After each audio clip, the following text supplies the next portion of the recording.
technology to help all women live a better, longer, safer life. Okay, we need your support. Men are more than welcome, especially tall people. So thank you very much. Join the group, and we'll notify you about the website. But I want to turn the mic over to Adam. Adam is our moderator for the program today. And I've got to tell you, it's a great program that Adam has prepared with the team. So Adam, thank you, and panel members, thank you very much. All right, is this working? Hello. There we go. Maybe turn it down a little bit. Hello. Oh, it's a little bit fuzzy. Is that okay? Yeah. Okay, great.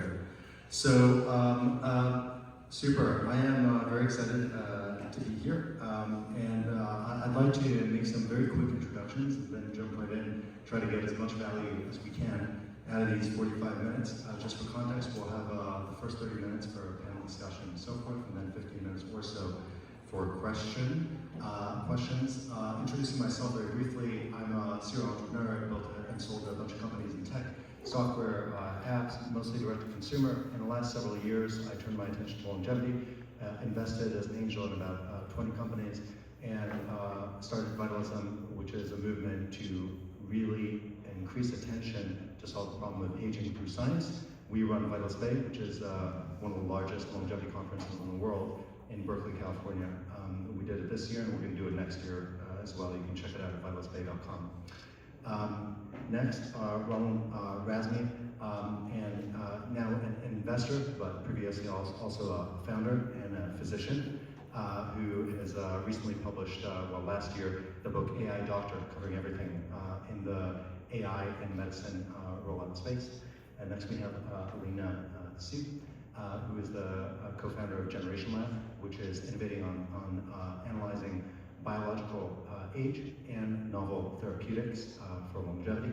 Isgut, who is a researcher and thought leader in bio and longevity. And then Robin Farmanfarmaian, did I get that correctly? Close enough. I say it wrong on stage myself, so. Okay. An author of multiple books in the healthcare category, formerly involved in the organ preservation alliance and also now. So that's in cryo, and also took a lot of executive roles in various health tech companies. And so without further ado, I'd like to open the panel and start with the question: what is AI and longevity from your perspective? And why don't we start with Ron? Thank you, Adam, and it's great to be with you all. I think before we get to AI and longevity, I'll just say that life expectancy has doubled in the last 100 years. So we have achieved longevity before AI, or more longevity before AI through improving our, treating vaccines, antibiotics, better sanitation, a whole long list of things.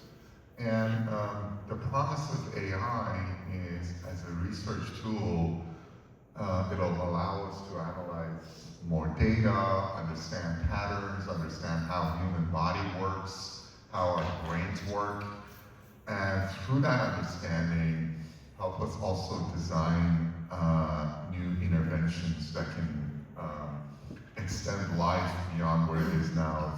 Globally, it's approaching 80. In some countries like Japan and France, it's 84, 85, which is a great achievement. But hopefully, in the years to come, we can extend that even more. But not just longevity, but health span. So the promise of AI for me is the fact that now we're coming into this fight with a powerful new tool. And let me just mention that the human body is composed of trillions of molecules, and there are a lot of patterns and relationships we don't know about right now, and AI will help us with that.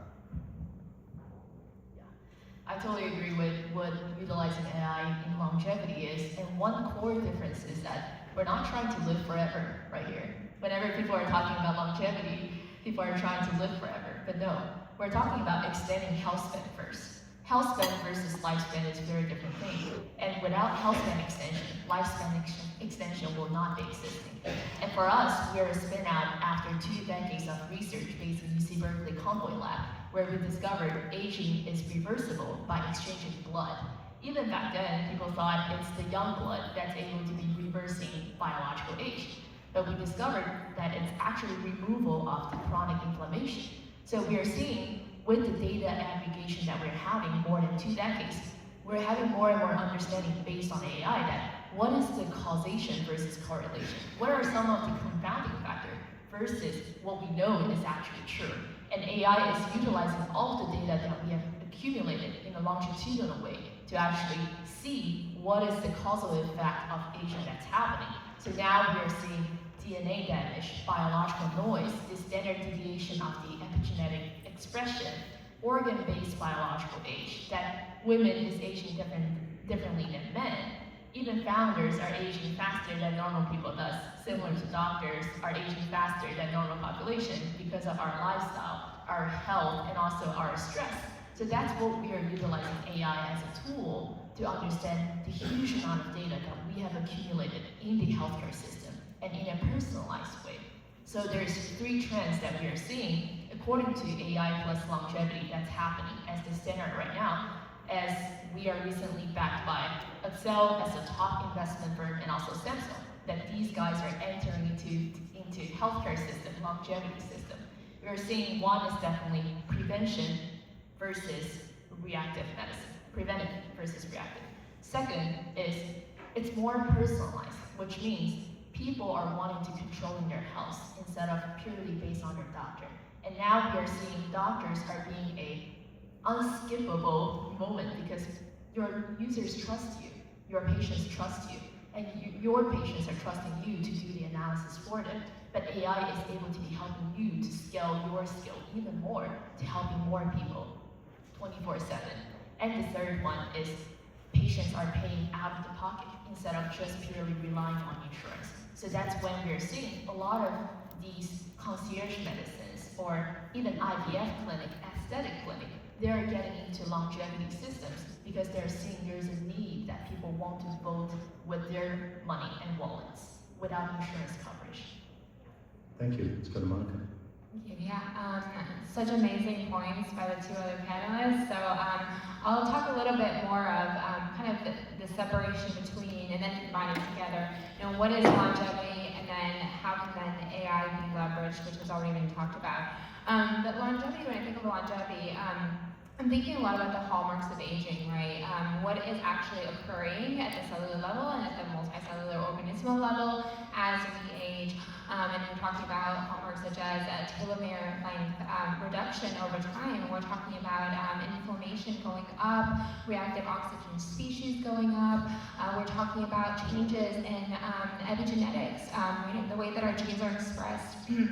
And changes in autophagy, the way that recycling occurs throughout the cells, and many more, right? So when I think about, and I come from an engineering, data science background, as well as a biology background, when I think about aging and longevity, I'm thinking about that, and how can we leverage AI to, in a translational sense, start to quantify some of those molecular and supramolecular changes that occur during aging. And that's when we talk about the biomarkers of aging. That's when we talk about biological aging scores. How can we leverage AI to take this diverse quantity of data that potentially we can collect from blood or other modalities such as imaging and depending on what you're looking at, and combine them together in complex or sometimes simple multimodal neural networks or other types of AI systems to come up with a classification of what is your prediction of what is your biological age. Really. And I think that's a big question that is being looked at, and I think there's a lot of opportunity, especially with that kind of organ-based or different tissue-based scores as well, because there's this idea that aging can occur at different rates depending on the different cell types, right? And this all needs to be quantified. On the other side of things, I also do see a really, really significant opportunity in drug discovery. for identifying compounds or biologics or combinations of compounds that revert some of these processes at the cellular level that can then be leveraged as treatments and therapeutics. And there's a whole other whole discussion to be had on that, and FDA approvals and what that looks like. But I'll leave it at that. And those are some of the key areas that I think of with AI and longevity. Thank you, Robin. So when I think about AI and longevity, I think about prevention and early stage diagnostics, stage 1 or even stage 0. One of the companies that I love, and I know Ron is going to duke it out with me about this, but I got my Canuvo done, right? It's a direct-to-consumer, full body and head MRI. They test for 500 different conditions. And what's interesting is they have built a number of AI tools behind the scenes. One that objectively measures organ size and visceral fat, right? Which is just mind-blowing. So if you get it every couple of years, you can see how much visceral fat that you have or have lost, right? Another interesting company is a company called Flow, and a friend of mine just started it. It's direct-to-consumer calcium scoring. So I went in and I got my CAT scan. I'm thin, I've never been above 100 pounds, so I assumed my calcium score was gonna be 0, but really starting to catch things like heart disease 20 years early. And while I do work in things like ultrasound, you see Netta over here, she's the CEO of Isono, which is AI-driven ultrasound. I do not know how to read imaging, right? And so what I did is, after my CT scan, I uploaded a few images into ChatGPT, and immediately it came back saying that I have a calcium score of 0, right? But being able to get these imaging years before you actually need them, so you have that baseline.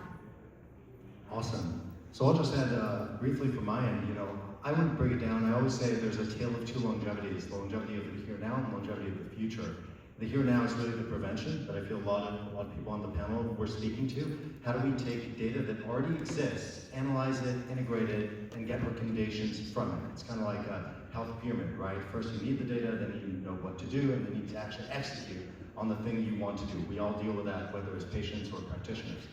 And then secondly, there's the aspect of how do we make sense of large data and maybe find longevity interventions that are more on that cutting edge. So we have, genome-wide association studies, identifying potentially new genes, and then understanding what they're causing that may be the new FOXO3, right, for longevity. How can we leverage that? We don't know what those are yet.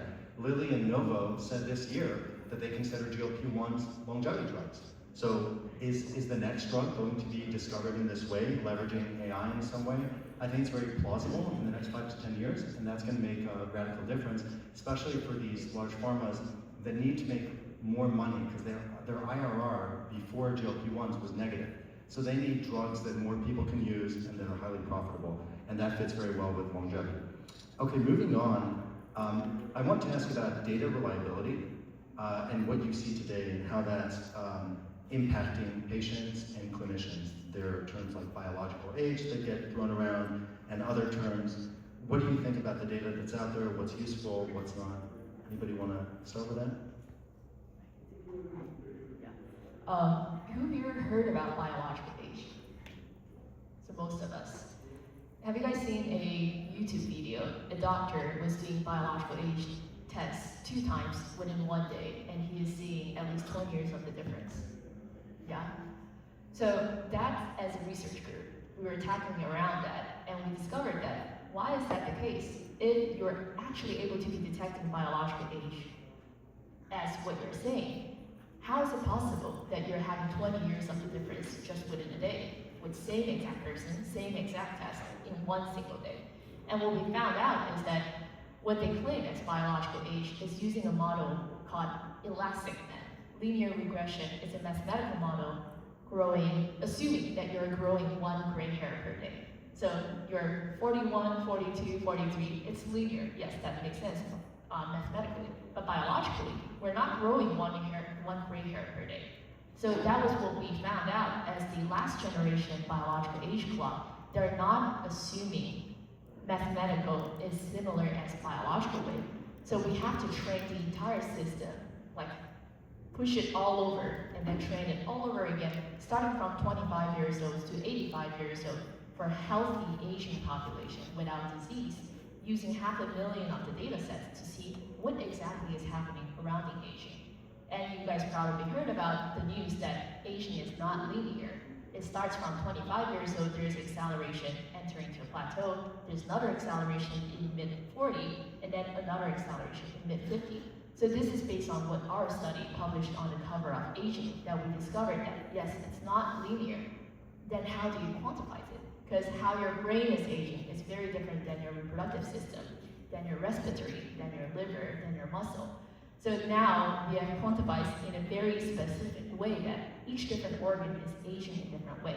But it's not based on biological age, but it's actually based on biological noise, which is the standard deviation of the expression for epigenetic is being very tightly controlled while people are young. So 25 years old, the expression of the noise is very low, like entropy.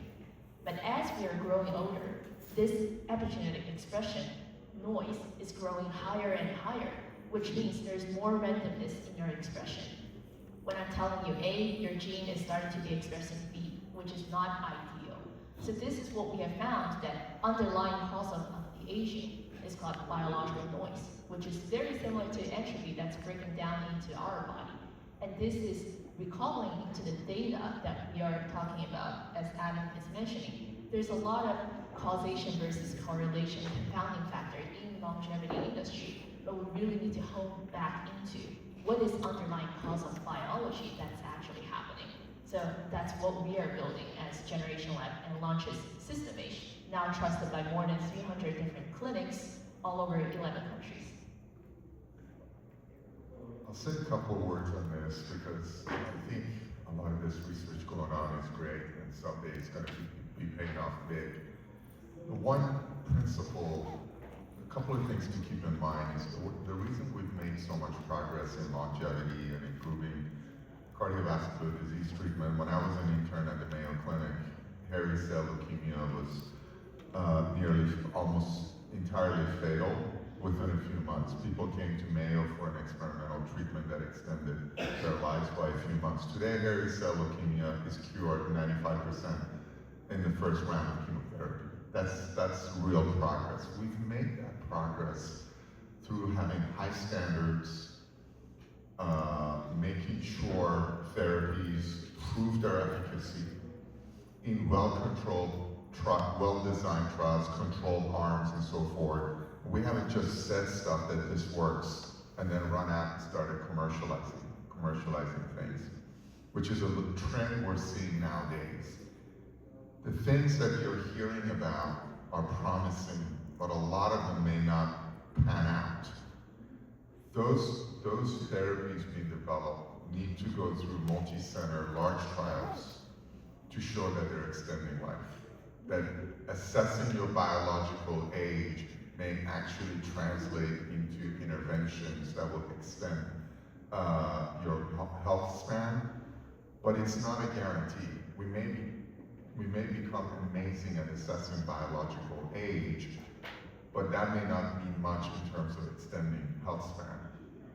I think it will, but I don't know for sure. Until something is proven, and the medical community evaluates it and says the burden of evidence has been met, we need to be cognizant of the fact that there's a lot of research going on, and some of it, and so don't get in front of it until it's fully proven.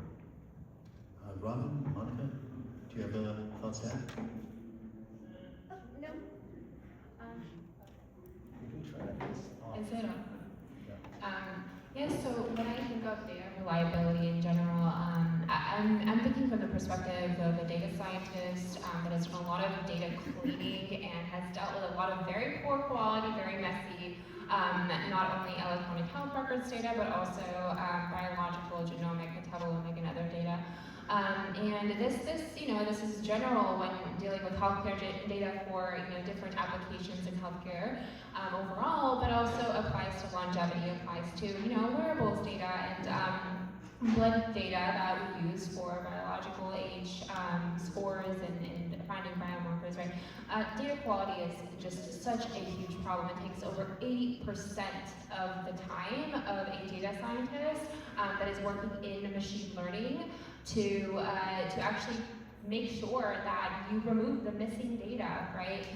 That you properly deal with tabulation errors, depending if you're looking at tabular data. If you're looking at waveform data, noise can be such a significant issue that detracts from finding the actual signal and can confuse a machine learning model. Balance in your data set and things like that. So I really think that there is a need for better quality data publicly available that we can leverage, but also as we are collecting data with more of these really advanced, really amazing cutting edge tools like Daniel Kraft was mentioning today in the talk, I think we need to be very careful with making sure we really accurately leverage the right tools to clean the data based on the type of data and based on the application that we're trying to leverage that data in for AI algorithms. Go ahead, Robin. Do you Sure. want to When you're looking at it as a patient, on an individual level, the amount of data that we're seeing is way too much to handle. In fact, Adam was talking about something that he had done in a genomics test, right? And you had 2,600 pages of results. That's right. Yeah, so it's not possible for us to even comprehend this. And then thinking about the fact that we are starting to record data in ways and on things that we've never thought to before, including things like the ability to count and categorize coughing, right? If you've got a patient who has advanced COPD, they can cough hundreds, if not over 1,000 times a day. And then using things like vocal biomarkers for mental health check-ins, or even being able to diagnose dementia with under 7 seconds of speech, and it does not actually even matter what language you speak. And so adding these new areas of data, it's just a little bit on the overwhelming side for most patients in general. Yeah, I would add briefly to that there are terms that are thrown around that have an academic usage and a marketing usage. And we just have to be very careful because this is unregulated.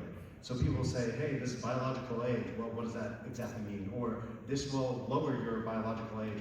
And legitimate scientists like Morgan Levine or Steve Horvath will also use the term biological age, but they mean it in a very different way. They mean it in a very legitimate academic sense, which explains their methodology and so forth. So you really have to be very careful. I want to move to discuss analysis and integration. On the analysis side, we have tools like Pernuvo was mentioned as an AI-powered MRI tool. We also have Clearly for cardiac evaluation, which is also AI-powered. So it's essentially saying, hey, your carotid calcium scan of the past is fine. You can get that for $200. Some of the people here have patients. You're considering whether to recommend this or that. Clearly is $2,000. People pay for it out of pocket, etc. Let's talk about that. The analysis of AI, is it actually delivering results? Is it worthwhile and in what cases? Ron. Yeah, I think we wanted to debate this a little bit in terms of doing whole body scans and should you go in and pay $200 to get a calcium score or something else. And Robin mentioned that in an individual level that makes sense. Does it make at a population level? I think that's the best way to think about it, is if you're so motivated, and I think Dr. Peter Attia was on 60 Minutes, and he mentioned his assessment is hundreds of thousands of dollars. He does assessment, and he does all kinds of full body scans. And so look, if you have that kind of money to go pay $300,000 to Peter Attia, I would say l'chaim. Or a smaller version of full body MRIs and so forth. But I would just say that as a population, this has been studied before, doing unnecessary testing that medical community doesn't recommend. They can find incidental findings, then they need to go biopsy it. The experience has clearly shown these are oftentimes old infections where they have a nodule here and so forth. They're small. Once you go looking for them, the biopsy causes a pneumothorax. Now you're in a hospital with a chest tube in there, but and if you say, I want to ignore it, it's in the back of your head that they saw something on your scan. So I'm glad it's worked for some people, but doing a lot of testing in terms of, I want full body testing, I want a lot of biomarkers and so forth, and not knowing what to do with the results, and causing anxiety, and potentially not having established care pathways where if you're doing these types of testing, there's an intervention on the other side of it, which when you do, it expands your health span. I would wait for the evidence to prove that's the right way to go before engaging in that. But for individuals where it works, where you want to know and you're willing to deal with the consequences, that's your choice, and it makes perfect sense. So just very quickly before we move, I want to double click on something you said. So AI powered versus not AI powered. Simon Medical will give you an MRI scan for $600. Prenuvo charges $2,000, and they're AI powered. Okay? Clearly, we'll charge $2,000. Your run-of-the-mill carotid artery scan will charge $200. Is it worth? Would you personally pay the $2,000? No, you would. Because most of what's meaningful human eye can see, and the initial studies show that the small stuff that AI picks up oftentimes end up being benign or could be part of noise. We haven't quite figured out how AI could enhance human reading, where it's finding meaningful things and it takes it to the next level. Okay, thank you. Monica? Yeah, I'm going to talk a little bit from the perspective of genetic risk scores, polygenic risk scores. I did a lot of work on that in my PhD, and one of the things with the genetic risk scores is that you can have this amazing score that achieves decent AUC for predicting whether you're going to have cardiovascular disease in the next 10 years, or a diagnosis of that, or several different diseases, right? But then back to that question of applicability. The question is, what do you do with it? Right, you might be at the 99th percentile of a polygenic risk score that says you are going to get Parkinson's, I don't know, whatever other kind of condition. And if there is literally no, state-of-the-art, sort of gold standard treatment that is going to completely, reverse your course of disease that is known and heavily evidence-backed, then the question is, what is the utility of having that score? And another thing I want to shed light on is, with respect to the machine learning and AI side, right? How much value does it add? Well, that's another question, right? So with genetics, you could have individual, for rare diseases, for example, you have individual genes that can give you a pretty high, high probability that you're going to be susceptible to a given very strong dominant rare condition.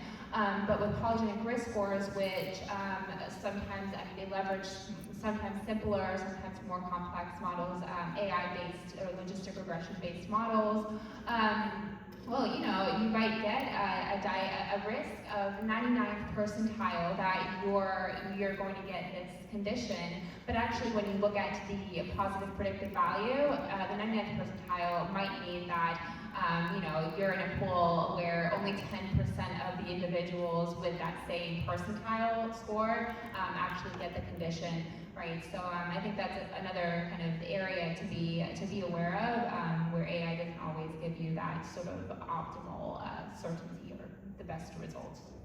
Awesome. Robin? I think we only have about 10 minutes left, right? So we wanted to take some questions from the audience. Yeah, but if you have something to add. No, I think we no? yeah. You do? That's exactly what I was thinking. All right, yeah, that's Yeah, so it seems like clearly the gap is between after the test, what do you do? Like, what is something that people can actually act on after that? And that is the gap that we see as a company. And we actually developed this tool utilizing all of the PubMed and also clinical trial data, according to what is the cause of the aging, what are some of the risks, and what is the analysis between causation versus correlation. For example, vitamin D with bone health is being very well proven in both PubMed and also clinical trial. then it's having a very high confidence score and very low risk score. And this tool is available for free for all of the clinicians to use. So if you guys are struggling between what should I do after people are doing the test, they're not sick specifically, but they're trying to prevent themselves from getting sick. This is a tool called Systemation that you guys can publicly available for free that you can try it out.